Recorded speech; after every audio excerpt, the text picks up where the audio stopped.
नमस्कार विद्यार्थी मित्रांनो, मी केटीच्या महाविद्यालयातील सहाय्यक प्राध्यापक डॉक्टर गणेश पाटील. विद्यार्थी मित्रांनो, आज आपण इन्कम फ्रॉम हाऊस प्रॉपर्टी या प्रकरणातील इन्कम फ्रॉम हाऊस प्रॉपर्टीचे जे काही प्रॉब्लेम आहे ते प्रॉब्लेम कशा पद्धतीने आपण सोडवायचे ते आज आपण बघणार आहोत. म्हणजेच घरापासून मिळणारे जे काही उत्पन्न आहे हे उत्पन्न कसं काढायचं हे आज आपण बघणार आहोत. चला तर मग आपण त्याची सुरुवात करूया. विद्यार्थी मित्रांनो, काल आपण मागच्या लेक्चरला आपण जे काही प्रॉब्लेम बघितले त्या प्रॉब्लेम मध्ये फक्त ग्रॉस अॅन्युअल व्हॅल्यू कसं काढायचं हे आपण बघितलं. आजच्या प्रॉब्लेम मध्ये आपण हाऊस प्रॉपर्टी पासून इन्कम कसा काढायचा म्हणजे घरापासून मिळणारे जे काही उत्पन्न आहे ते उत्पन्न आपण कसं काढणार हे आपण बघणार आहोत. चला आपण त्यातला प्रॉब्लेम बघूया. Problem number 4. Devraj on 2 houses from the financial year 2020-21. Detail relating to the properties are given below. Fair rent, municipal valuation, municipal taxes paid, annual rent, land revenue due, interest on capital, nature of occupation आणि debt completion of the construction या गोष्टी आपल्याला दिलेल्या आहेत आणि त्याची आपल्याला इकडं त्यांची जे काही किंमत आहे किंवा जे काही मूल्य आहे ते मूल्य आपल्याला दिलेलं आहे. आणि आपल्याला सांगितलंय you are required to compute income from house property. आपण जर याचा फॉर्मॅट बघितला तर पहिले आपल्याला काय करायचंय, ग्रॉस अॅन्युअल व्हॅल्यू काढायचंय आणि gross annual value less municipal taxation आहे. म्हणजे पहिलं आपल्याला काम काय करायचंय, ग्रॉस अॅन्युअल व्हॅल्यू काढायचंय. आता ग्रॉस अॅन्युअल व्हॅल्यू काढण्यासाठी जो काही फॉर्म्युला आहे तो फॉर्म्युला तुम्हाला माहितच आहे. काय, मॅक्सिमम मिनिमम मॅक्सिमम. कोणत्या गोष्टी मॅक्सिमम करायच्या आहे, कोणत्या गोष्टी मिनिमम करायच्या आहे आणि परत कोणती गोष्ट आपल्याला मॅक्सिमम घ्यायची आणि त्याच्यातून आपल्याला काय वजा करायचंय हे आपण आतापर्यंत बघितलेलं आहे. आणि याची तुम्ही प्रॅक्टिस पण केलेली असावी आणि याचे जवळपास आपण 5 प्रॉब्लेम पण घेतलेले आहेत. त्याच्यामुळे त्याची आपल्याला ती वर्किंग नोट काढायची आणि ही गोष्ट आपली पाठच झाली पाहिजे. तुमची जी काही प्रॅक्टिकल एक्झाम आहे त्या प्रॅक्टिकल एक्झामला सुद्धा विचारतात how you calculate gross annual value. Gross annual व्हॅल्यूचं कॅल्क्युलेशन तुम्ही कसं करा. मग तिथे आपल्याला हे माहिती पाहिजे की फेअर रेंट आणि म्युनिसिपल व्हॅल्युएशन यातली जे जास्तीत जास्त मूल्य ते आपण घेणार. ते जास्तीत जास्त मूल्य आणि स्टँडर्ड रेंट याच्यातलं जे कमीत कमी मूल्य ते आपण घेणार. ते कमीत कमी मूल्य आणि वार्षिक मूल्य याच्यातलं जे जास्तीत जास्त मूल्य ते आपण घेणार. पण वार्षिक मूल्यांमधून जे काही मूल्य आपल्याला मिळालेच नाही, अनरिअलाइज रेंट त्याला म्हणतात, अवास्तविक मूल्य, ते वजा करायला विसरायचं नाही. आणि त्याच्यानंतर हे सगळं कॅल्क्युलेशन झाल्यानंतर जर लॉस ड्यू टू व्हॅकन्सी असेल म्हणजे जर घर रिकामा असल्यामुळे जर काही लॉस झालेला असेल तर तो लॉस वजा करायला सुद्धा विसरायचं नाही. तर बघू त्याची आपण वर्किंग नोट. आता मी ग्रॉस अॅन्युअल व्हॅल्यूची वर्किंग नोट केलेली आहे. ही पण आपल्याला प्रॉब्लेम सॉल्व्ह करताना सेपरेट वर्किंग नोट करायची आहे. सोल्युशन मध्ये लिहायचं नाही. सोल्युशन मध्ये बघा मी फक्त एवढंच लिहिलंय ग्रॉस अॅन्युअल व्हॅल्यू आणि ती कडून आली आहे त्याची वर्किंग नोट केलेली आहे. ती तुम्हाला आपण नंतर बघणार आहोत. बघा आता पहिले हाऊस नंबर ए आपण घेऊ, नंतर हाऊस नंबर बी घेऊ किंवा दोन्ही आपण सायमल्टेनियसलीच घेऊ, दोन्ही पण हाऊसचं. बघा आता प्रॉब्लेम मध्ये दिलेलं आहे हाऊस नंबर 1. बघा nature of occupation let out for residential म्हणजे पहिलं हाऊस जे आहे ते कशासाठी वापरलेलं आहे, भाड्याने दिलेलं आहे. पण जे लोक राहत आहेत त्यांच्यासाठी भाड्याने दिलेलं आहे. आणि दुसरं जे दिलेलं आहे व्यवसायासाठी भाड्याने दिलेलं आहे. आलं लक्षात. पहिलं जे काय आहे तर ते राहण्यासाठी भाड्याने दिलेलं आहे आणि दुसरं व्यवसायासाठी भाड्याने दिलेलं आहे. त्याच्यामुळं आपल्याला काहीच नाही, कोणत्याही घरामध्ये तो स्वतः राहतोय का, राहत नाही. दोन्ही घरं तिने भाड्यानेच दिलेले आहे. त्याच्यामुळे दोन्ही घरांचं आपल्याला ग्रॉस अॅन्युअल व्हॅल्यू काढावी लागणार आहे.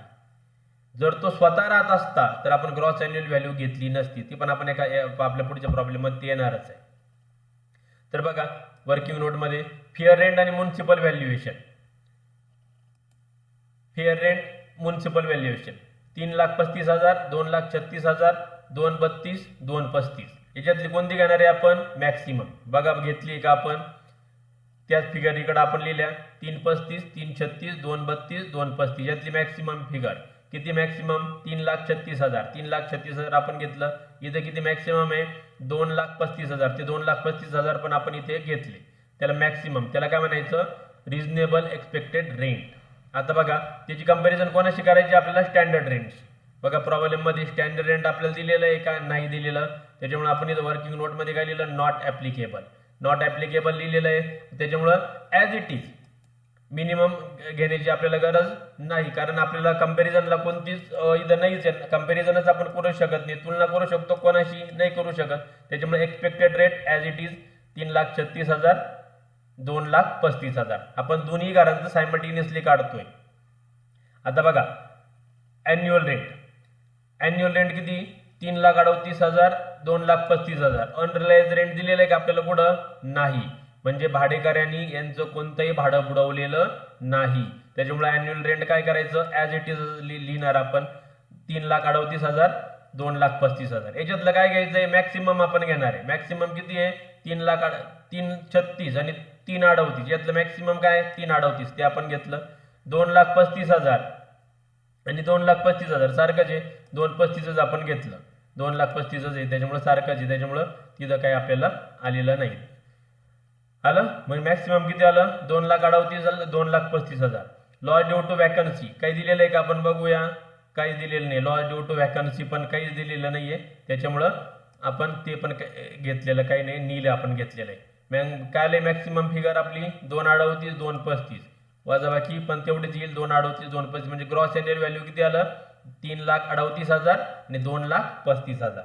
बघा प्रॉब्लेम मध्ये आलो, ग्रॉस एन्युअल व्हॅल्यू कुठून आली ती वर्किंग नोटने आली, किती आली 3,38,000 आणि 2,35,000 हे आपण लिहिलं. हा आपला प्रॉब्लेम. इथं आपण लिहिलंय competition of income from house property of mister Devraj from the assessment year 2021-22. झालं. यातलं पर्टिक्युलर हाऊस ए हाऊस बी अमाऊंट पहिलं काय ग्रॉस एन्युअल व्हॅल्यू आपण लिहिली. त्याच्यातून काय लेस करायचं आपल्याला म्युनिसिपल टॅक्सेशन. बघा प्रॉब्लेम मध्ये म्युनिसिपल टॅक्सेशन किती इथं 4,000 पेड आहे आणि 5,000 ड्यू आहे. पहिल्या घराचे 4,000 पेड केलेले त्यांनी आणि दुसऱ्या घराचे 5,000 आहे म्युनिसिपल टॅक्सेशन, पण ते भरलेले आहे का नाही. बघा इथं सोल्युशन मध्ये मी पहिल्या घराला 4,000 वजा केले, पण दुसऱ्या घराला 5,000 वजा केले का नाही वजा केले.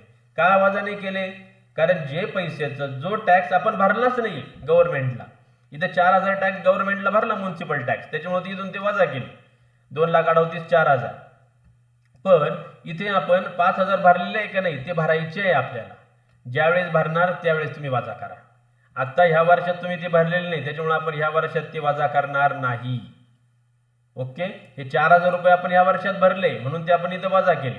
त्याच्यामुळे लक्षात ठेवायचं जर पैसे भरलेले असतील तरच ते म्युनिसिपल टॅक्सेस मधून वजा करायचे. इथे 5,000 रुपये ड्यू आहेत म्हणजे आपण ते भरलेले का नाही, ह्या आर्थिक वर्षात ते पैसे आपण भरलेले नाही, त्याच्यामुळे ते पैसे आपल्याकडून गेलेले नाही आणि म्हणून ते आपण वजा करणार नाही. आलं लक्षात इथे. म्हणून या 2,38,000 मधून 4,000 वजा केले, किती आले 3,34,000 आलं आणि इथे किती आलं 2,35,000. त्याला म्हणायचं आपण नेट अॅन्युअल व्हॅल्यू. परफॉर्मा आठवा आपला पहिला व्हिडिओ लेक्चर मधला, त्याच्यामध्ये आपण केलं होतं gross annual value less municipal taxes आणि is equal to net annual value. त्याला आपण नाव दिलं ए. किती आलं ते 3,34,000 आणि 2,35,000. पहिल्या घराचं आलं 3,34,000, दुसऱ्या घराचं आलं 2,35,000. काय करायचं याच्यातून लेस डिडक्शन अंडर सेक्शन 24. हाऊस प्रॉपर्टीला हे डिडक्शन किती आहे 24 आहे. तसं सॅलरीला काय होतं लेस डिडक्शन अंडर सेक्शन 16 म्हणजे 16, पण हाऊस प्रॉपर्टीला काय अंडर सेक्शन 24. हा प्रश्न तुम्हाला ऑब्जेक्टिव्हला येऊ शकतो. हा प्रश्न तुम्हाला तुमच्या प्रॅक्टिकलच्या ओरलला व्हायवाला विचारला जाऊ शकतो. त्याच्यामुळे लक्षात राहू द्या की सॅलरीमध्ये सेक्शन 16 हे डिडक्शन आहे आणि हाऊस प्रॉपर्टीमध्ये सेक्शन 24 हे डिडक्शन आहे. लिहून घ्या लागलं असतं. सॅलरीमध्ये किती आहे सेक्शन 16 आणि हाऊस प्रॉपर्टीमध्ये किती आहे सेक्शन 24. आता बघा त्याच्यामध्ये काय डिडक्शन अंडर सेक्शन 24 मध्ये पहिलं standard deduction 30% of net annual value. ही जी काही नेट अॅन्युअल व्हॅल्यू आली त्याच्या 30% म्हणजे 3,34,000च्या 30% किती आले 1,02,000 रुपये. ते इथे लिहिले. 2,35,000च्या 30% किती आले 70,500 ते आपण इथे लिहिले. ओके, आता बघा दुसरं डिडक्शन काय, इंटरेस्ट ऑन लोन.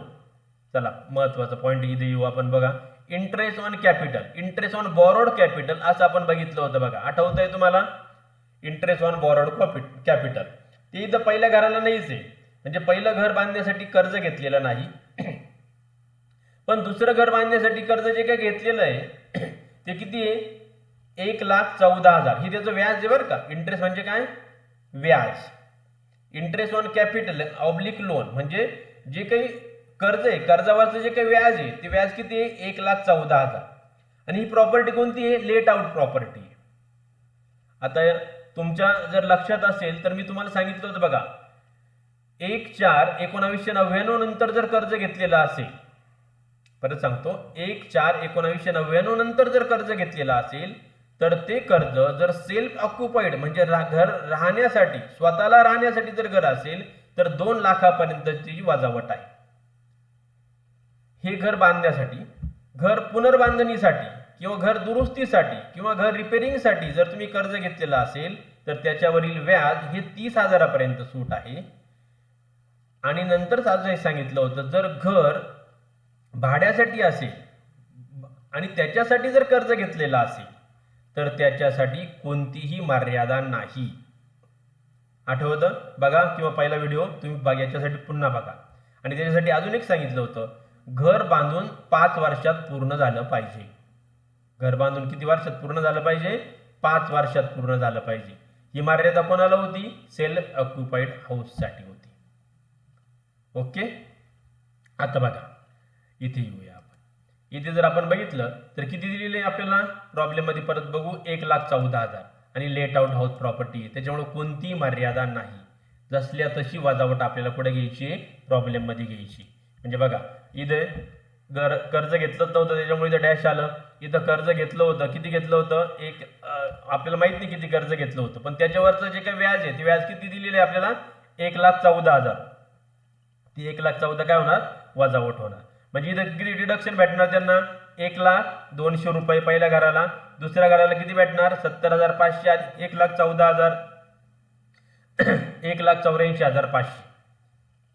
ओके, आता बघा नेट अॅन्युअल व्हॅल्यू मधून डिडक्शन वजा करायचं, म्हणजे ए मधून आपण बी वजा करणार, त्याला म्हणायचं इन्कम फ्रॉम हाऊस प्रॉपर्टी. 3,34,000 वजा 1,02,000 किती येणार, 2,33,800. हे कॅल्क्युलेशन तुम्ही करून बघा. ही कॅल्क्युलेशन मी डायरेक्ट इथे केलेले आहेत, पण तुम्ही कॅल्क्युलेटरच्या साहाय्याने हे कॅल्क्युलेशन तुम्ही बरोबर आहे की नाही चेक करा. प्रॉब्लेम स्वतः वहीवर लिहा. 2,35,000 दुसऱ्या घराची नेट अॅन्युअल व्हॅल्यू, त्याचं किती आलेलं आहे, 1,84,500. ते किती आलं, 50,500. आता बघा हे आलं पहिल्या घराचं इन्कम, हे आलं दुसऱ्या घराचं इन्कम. आपल्याला टोटल इन्कम काढायचंय, total income from house property. पहिल्या घराचं लिहिलं 2,33,800, दुसऱ्या घराचं लिहिलं 50,500, किती आलं, 2,84,300. हे आलं total income from house property, म्हणजे घरापासून मिळणारं उत्पन्न. म्हणजे जे मिस्टर देवराज आहे ते मिस्टर देवराजला असेसमेंट इयर 2021 मध्ये जे काही त्यांना टॅक्स भरायचा आहे असेसमेंट इयर 2021 मध्ये, तो 2021 मध्ये तो टॅक्स भरणार आहे 2,84,300 या घरापासून मिळणाऱ्या उत्पन्नावरती भरणार आहे. ओके, अशी आशा करतो की तुम्हाला हा प्रॉब्लेम समजला असेल. जर या प्रॉब्लेम मध्ये काही तुम्हाला शंका असतील तर तुम्ही त्या मला माझ्या ईमेल ॲड्रेसवर विचारू शकता. आणि माझा ईमेल ॲड्रेस आहे ganesh.patil@ktgemcollege.ac.in. परत एकदा सांगतो, प्रॅक्टिस मेक मॅन परफेक्ट. पुन्हा पुन्हा प्रॅक्टिस करा, सराव करा, आणि कोणतीही अडचण असली तर मला माझ्या ईमेल ॲड्रेसवर तुम्ही विचारू शकता. Thank you very much.